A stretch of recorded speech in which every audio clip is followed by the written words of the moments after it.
tell you a story of when I was younger. It's an interesting tale of adventure, beanstalks, and giants that most of you would not believe. It happened a long time ago when I was just a wee little lad. Jack was always getting things just a little confused. Once, his mother sent him to town to buy a new rake, and he came home with a chocolate cake. Another day, she asked him to go fetch some wood, but instead he stretched and took a walk in the woods. So it shouldn't have surprised her that when she sent Jack off to sell their cow to improve their lot, he came home with a handful of beans in an old pot. "Beans!" she cried. "How could you sell our cow for beans?" "But the man said they were magic beans," Jack replied. "Look, they're beautiful." It wouldn't have been so bad if Jack and his mother had another cow, but they were very poor, with nothing to eat and not even a cup of milk to drink. "How are we to live on a handful of beans?" Jack's mother asked. She was so angry that she threw the beans and the pot out the window. That night it rained. When Jack and his mother awoke the next morning, they discovered that an enormous beanstalk had sprung up overnight, right where the beans had landed, and wound its way up into the clouds. "I think I'll see where this beanstalk leads," said Jack. His mother tried to stop him, but Jack had already scampered out of her reach up the stalk. "Maybe I'll find more beans higher up. Then we could make some bean soup." Jack climbed and climbed. In fact, he climbed so high that he went right through the clouds. At the top of the beanstalk, he found a country like none he had ever seen before. Everything was much bigger. The grass came up to his knees, and the butterflies were as big as birds. Nearby he saw a large stone house, a castle actually. Soon Jack found himself knocking on a huge, heavy door. It cracked open, and a normal-sized woman looked suspiciously through the crack at him. "I'm lost," Jack said. "And you'd better stay that way," the woman replied. "My husband will be home soon. He's a giant, and he doesn't like visitors." "If only I could have a little something to eat," Jack pleaded, "and then I'll be on my way." "Come in, then," she said, but only for a few minutes. As Jack sat eating in the kitchen, he told the woman about how he had sold the family's only cow for some beans, and how his mother had thrown them out the window. Suddenly, the house began to shake and the front door slammed. "Quick, get under the table," the woman whispered to Jack as she lifted the tablecloth and showed him a place where he could hide. "What's for dinner?" the giant asked. "Your favorite meal," his wife replied. "Giant pie with a dozen crusty baguettes. And for dessert—" But before she could finish, the giant sniffed the air and bellowed. Fee, fi, fo, fum.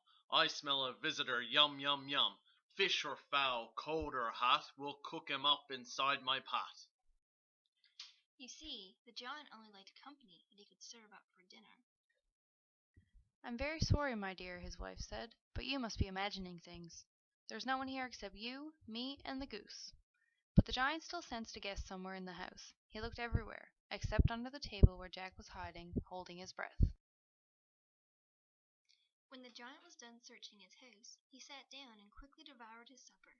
Then he called for his goose, and she waddled over from her nest in the next room. He picked her up, placed her on the table, and commanded her, "Lay, lay, lay, lay, lay, lay." And she did, egg after egg of pure gold. The goose kept laying eggs until the giant grew tired of the game. His eyes began to droop, and he fell asleep right there at the table. When the giant began to snore, his wife reached under the table and pulled Jack out by the collar of his shirt. "Quick," she whispered, "leave before he wakes up." Seeing the golden eggs in the goose, and thinking faster than he had ever thought before, Jack snatched the goose from the table, tucked her under his arm, and dashed out the door before the giant's wife could stop him. With the goose honking the whole way, Jack raced over the beanstalk and climbed down. At home, Jack's mother sat weeping for the son she thought had been lost forever. Suddenly Jack appeared in the kitchen. He showed her the goose and told her about the golden eggs. When the goose actually laid one of those eggs, Jack's mother began to cry even more, this time of pure joy. With the help of the goose and her golden eggs, Jack and his mother were soon able to fix up their farm and buy new cows. Life was very good, but then one day, no one knows why, the goose just flew away. Jack decided to go up the beanstalk once more to try and find the goose.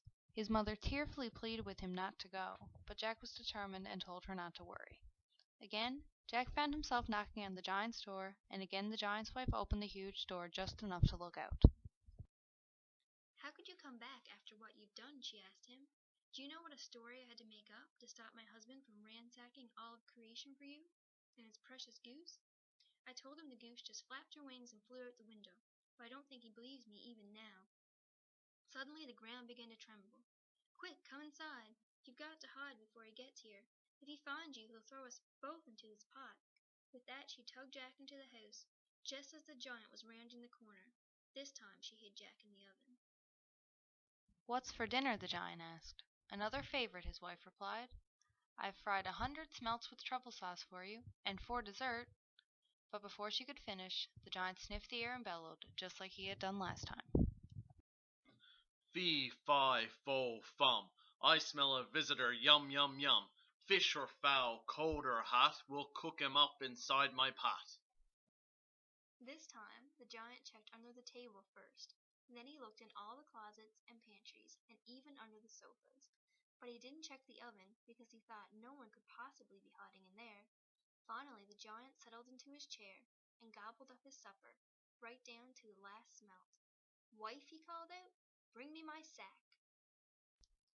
The giant's wife went to a chest in the corner of the kitchen and returned with a small, well-worn leather sack. She placed it on the table in front of him. The giant untied the strings and opened the sack.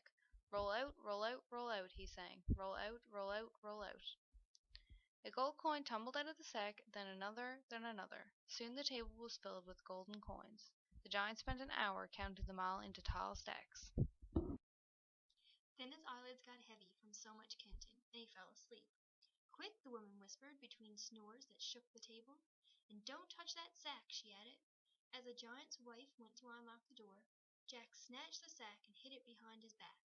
He tiptoed out the door before she could discover he had tricked her again, and in less time than it takes to say the days of the week, he was out the door of the castle and climbing down the beanstalk.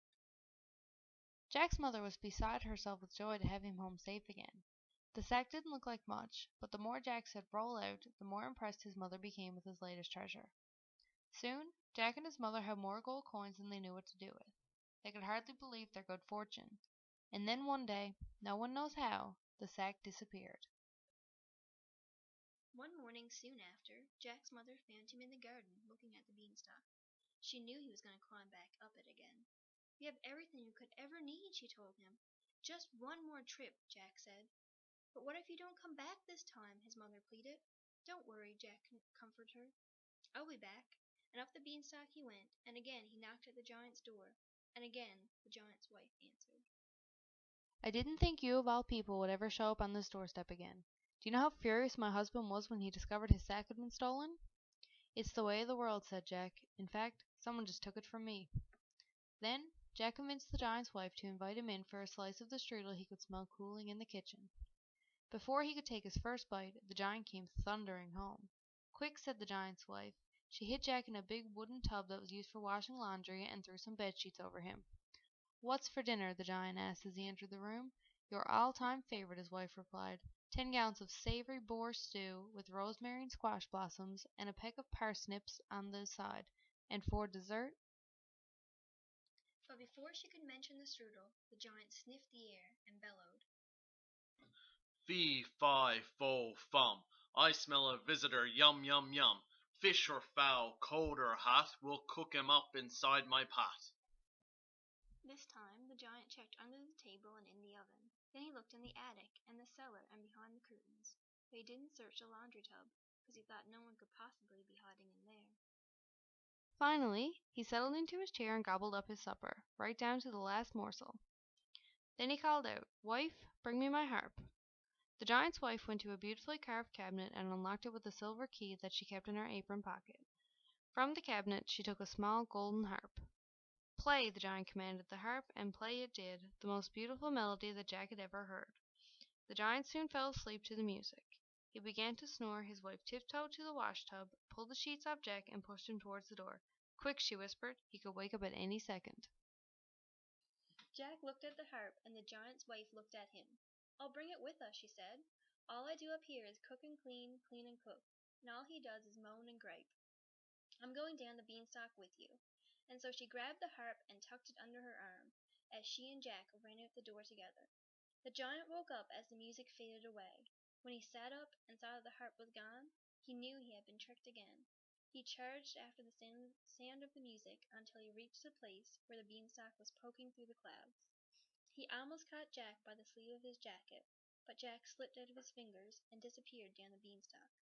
The giant was ready to climb down too. He could hear the harp playing faintly below him, but he was frozen to the spot.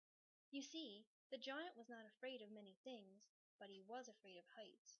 So he did what giants do. He bellowed and bellowed and bellowed, and he shook all the beans off the beanstalk. He almost shook off his wife and Jack as well, but they hung on for dear life.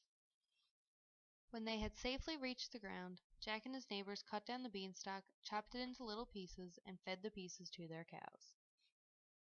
Jack's mother and the giant's wife became the best of friends. In the evenings they listened to the music of the harp as it filled their valley. To this day, people hear booming up in the clouds. They say it's the giant still upset about all the things Jack brought down the beanstalk, and about the dry crackers that he's been eating ever since his wife left. So that is my story of magic and adventure. I kept the last few beans, but never did plant them. Where they are now, nobody knows. Perhaps you have seen them.